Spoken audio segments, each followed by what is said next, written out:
Ce printemps, je t'invite pas à créer plus de relations. Je t'invite à regarder celles que tu as déjà autrement. Pas avec les autres, mais avec toi. Et on peut pas faire fleurir des relations alignées si on continue d'arroser celles dans lesquelles on se reconnaît plus.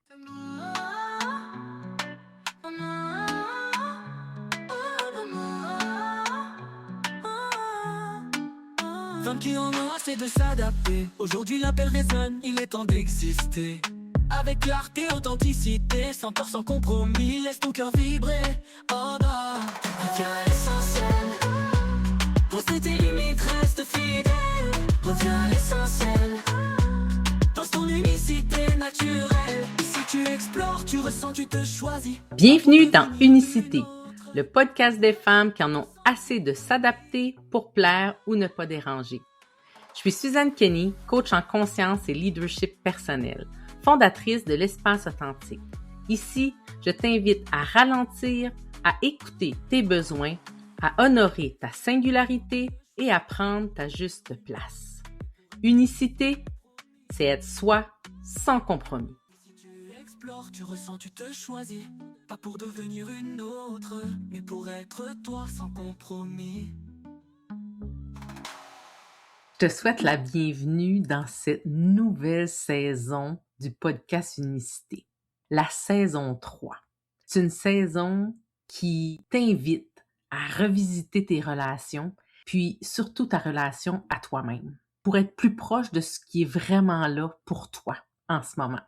Le printemps, on l'associe souvent à quelque chose de léger, de nouveau, de vivant. Mais avant que ça fleurisse, il y a toujours un passage où la nature se réveille. Un passage où on a besoin de regarder ce qui est encore vivant, puis ce qui ne l'est plus. Et pendant cette saison, c'est exactement ce qu'on va faire ensemble. On va parler de relations, mais pas seulement de relations avec les autres.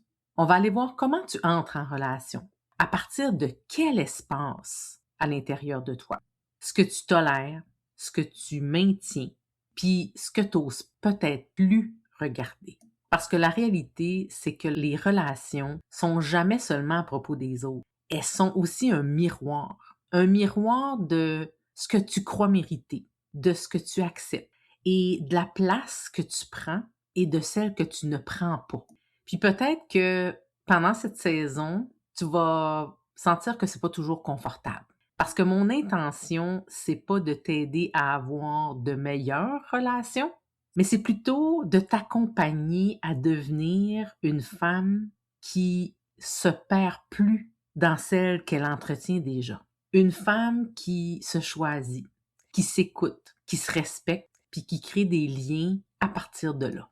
Alors, pendant la saison, on va aller là, dans les liens, dans ce qui est sincère, dans ce qui est aligné, puis dans ce qui ne l'est plus. Puis si tu es ici à écouter cet épisode-là, c'est probablement pas un hasard. Peut-être que dans certaines de tes relations, tu ressens un décalage. Pas toujours évident à nommer, pas toujours visible de l'extérieur, mais qu'à l'intérieur, il y a quelque chose que tu ressens. Peut-être que tu te reconnais si je te dis que tu te sens présente aux autres, mais moins pour toi-même. Que tu t'ajustes, que tu fais les efforts pour comprendre, t'adapter presque automatiquement, sans même y réfléchir.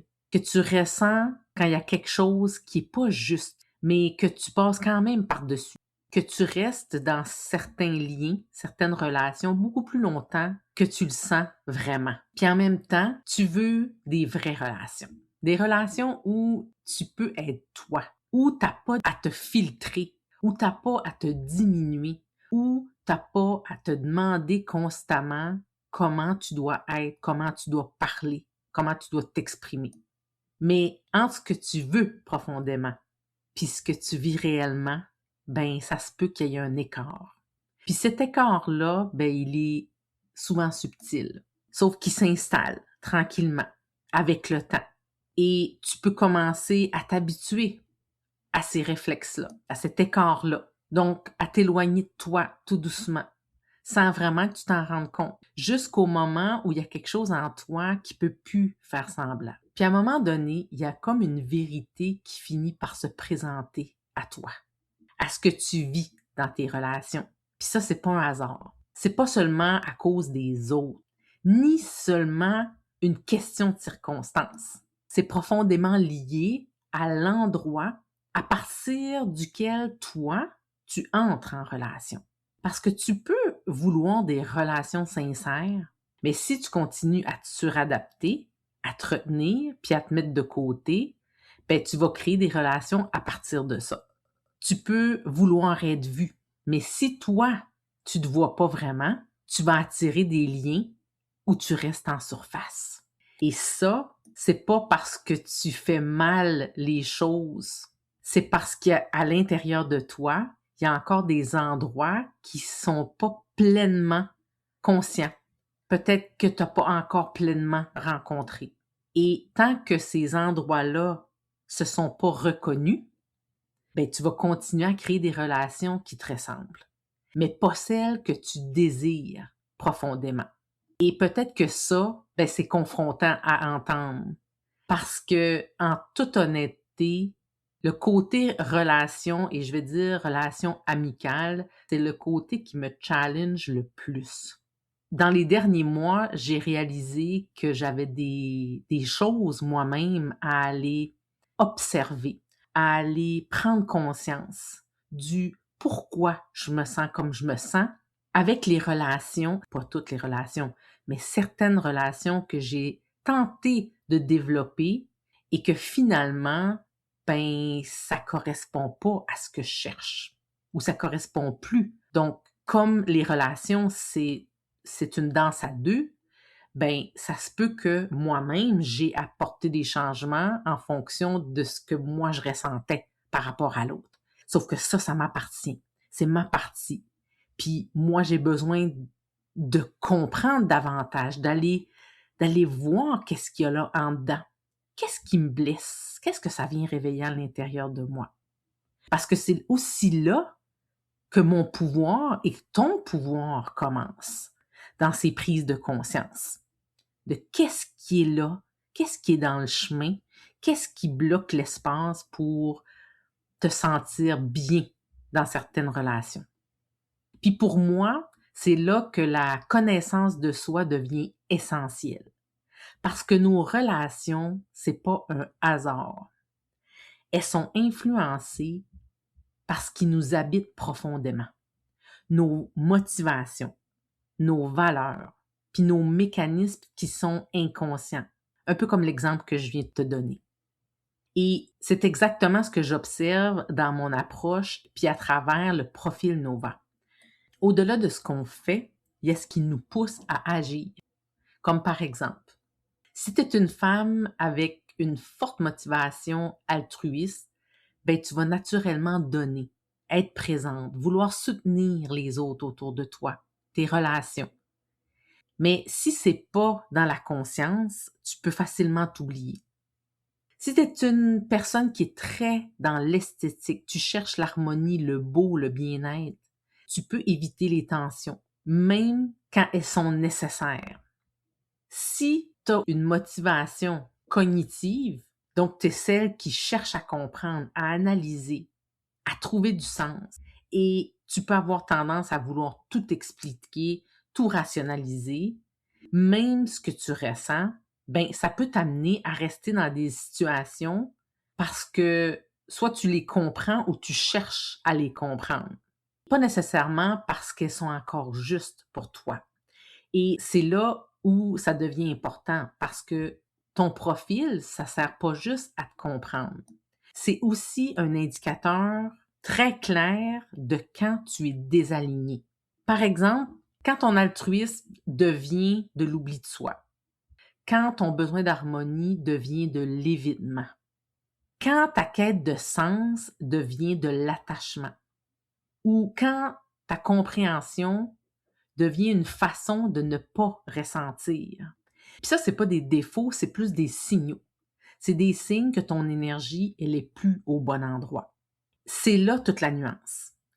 C'est pas de changer qui tu es, c'est de devenir consciente de comment tu utilises tes forces et à partir de quel espace. Parce que quand tu comprends ça, tu subis plus tes relations. Tu commences à les choisir. J'ai envie de te parler aujourd'hui de quelque chose que je suis en train de vivre là, dans le moment présent. En fait, j'ai décidé d'annuler la retraite marée intérieure qui devait avoir lieu du 31 mai au 3 juin prochain. Pour être honnête, cette décision-là, elle n'a pas été facile, puis elle n'a pas été prise sur un coup de tête. En fait, elle s'est construite à travers quelque chose de beaucoup plus grand que ça. Parce qu'en ce moment, je suis dans un passage, disons, important de ma vie. Une période de transition qui va être quand même assez majeure. Ça fait plus de 10 ans que je tiens un rôle très demandant, qui est celui de mère proche aidante. Plus de 10 ans à être présente, à porter, à soutenir. Puis, parallèlement à ça, ben, il y a eu mon emploi à temps plein qui ne me nourrit plus depuis plusieurs années.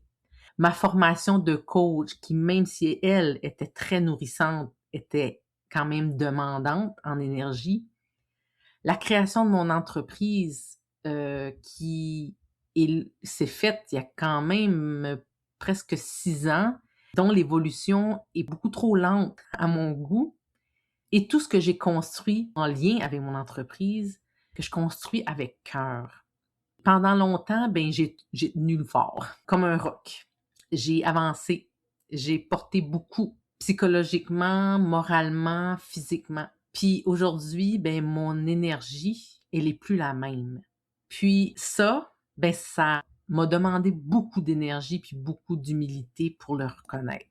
Parce qu'il y a une partie de moi qui est encore capable de m'investir dans mon projet, qui veut continuer, qui veut créer, qui veut offrir de belles expériences aux femmes, entre autres.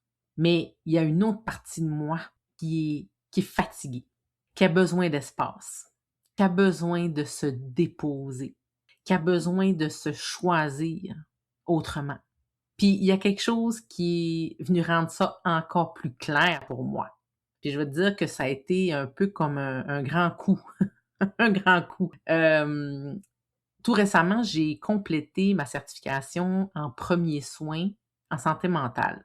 Puis à travers cette formation-là, j'ai été confrontée à des réalités, c'est-à-dire à des signes, à des états que oui, je pouvais reconnaître facilement chez les autres, mais que cette fois-ci, puis possiblement bien avant, mais cette fois-ci, je pouvais plus l'ignorer chez moi.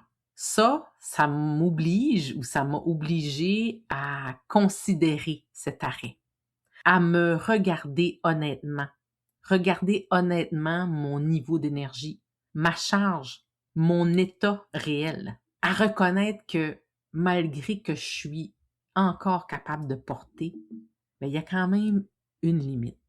Et que cette limite-là, je veux plus la dépasser au détriment de ma propre personne. Puis c'est là que la retraite est revenue dans ma pensée. Parce que oui, sur papier, c'est un projet qui est magnifique.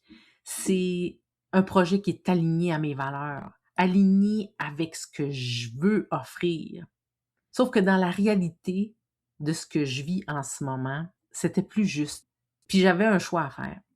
Continuer parce que je suis capable de le faire, parce que j'essaie de me prouver à moi-même que je suis capable de le faire, ou arrêter parce qu'il y a des choses qui bougent beaucoup pour moi.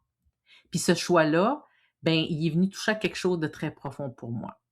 Pendant longtemps, j'ai été la femme qui tient le fort, qui s'adapte et même se suradapte, qui continue malgré tout, qui va jusqu'au bout pour pas abandonner certaines personnes, certains projets. Mais aujourd'hui, je suis en train d'apprendre à être une femme qui s'écoute pleinement, même quand c'est inconfortable, même quand ça change mes plans, même quand ça fait pas de sens pour tout le monde autour de moi.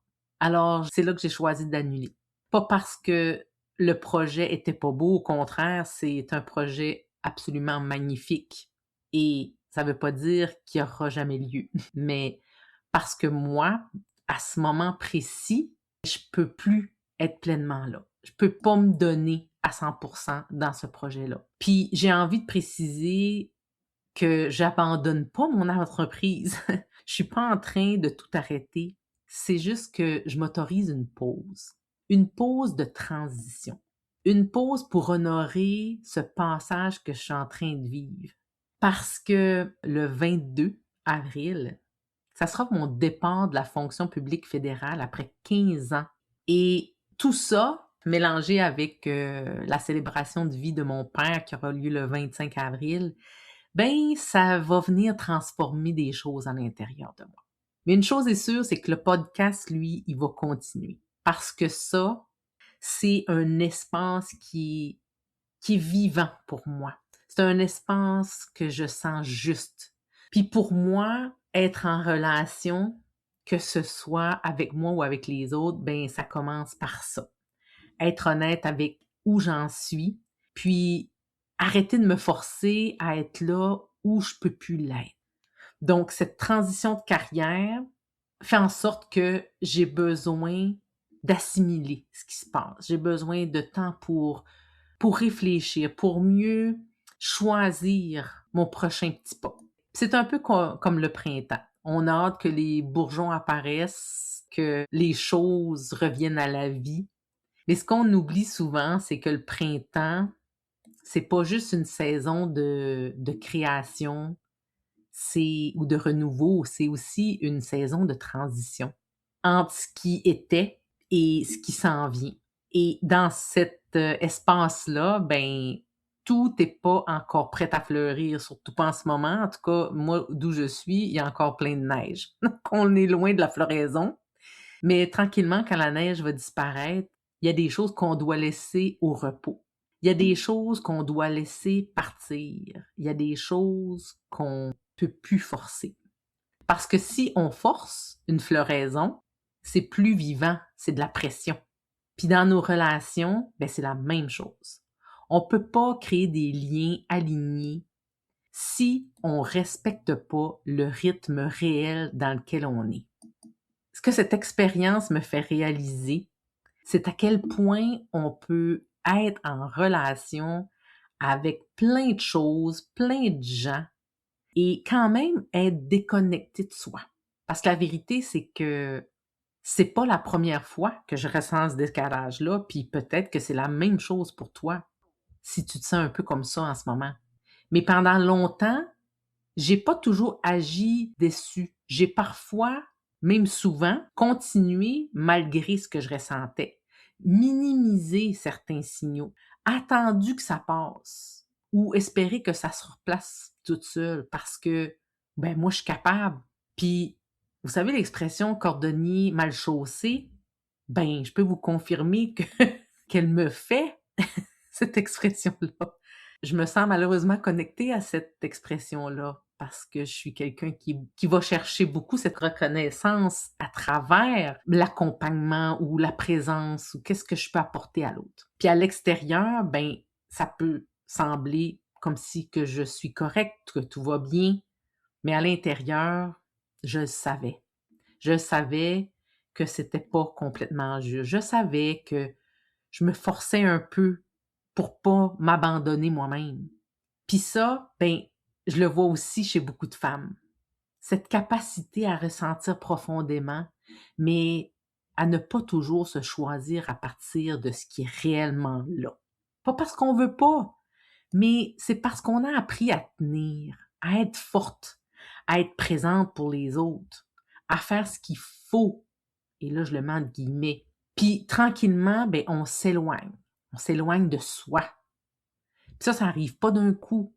C'est petite chose par petite chose. Un petit oui de trop. Un ressentiment qui est ignoré. Une limite qui n'est pas exprimée. Jusqu'au moment où on se reconnaît plus complètement. On se reconnaît plus complètement dans certaines relations. Ou même dans certaines parties de notre vie. Et ce moment-là, ben, c'est un signal. Imagine que tu es une rivière. Une rivière qui entre en contact avec d'autres rivières, puis d'autres courants. Quand tu es aligné avec toi, l'eau circule, les rencontres sont fluides, puis il y a un échange naturel. Mais quand tu t'écoutes plus, c'est comme si tu commençais à modifier ton courant pour t'adapter à celui des autres. Puis là, tu ralentis quand tu voudrais avancer, tu changes de direction parce que tu veux rester en lien. Puis là, tranquillement, tu t'éloignes de ton propre chemin, de tes relations. Et tes relations aussi changent. Elles deviennent plus lourdes, elles deviennent moins fluides, puis parfois même peut-être confuses. Puis c'est pas parce que les autres sont pas bonnes ou pas bons, mais c'est plutôt parce que toi, t'es plus tout à fait là où tu es censé d'être. Puis de revenir à toi, c'est pas de vouloir nécessairement couper les liens, mais c'est de revenir à ton propre courant. Puis de laisser les relations se créer à partir de là. Parce que quand on va pas dans le même courant que d'autres personnes, à quoi ça sert de vouloir forcer? Donc, si tu veux aller un peu plus loin, je t'invite à prendre un moment pour observer tes relations actuelles. Pas pour faire des choix ou des changements drastiques, mais juste pour voir. À accueillir ce que tu ressens quand tu penses à ces relations-là, sans le minimiser ou sans te sentir coupable. De nommer ce que tu sens qui est aligné intérieurement, puis ce qui ne l'est plus. Puis peut-être de commencer à te choisir dans de petites choses, même si ça te rend peut-être inconfortable de faire ces choix-là. De laisser de l'espace pour que du nouveau puisse émerger, puisse venir à toi. Parce que ce printemps-ci, c'est pas le printemps des autres, c'est le tien. Et peut-être que le plus grand changement que tu peux faire, c'est pas de créer de nouvelles relations. C'est de devenir une femme qui ne se perd plus dans celle qu'elle a déjà. Puis ça, ça commence avec toi, doucement et pour vrai. Alors, on se retrouve la semaine prochaine pour l'épisode 1 de la saison 3, le printemps des relations. Et d'ici là, souviens-toi, ton unicité est ton plus grand pouvoir. Continue de rayonner.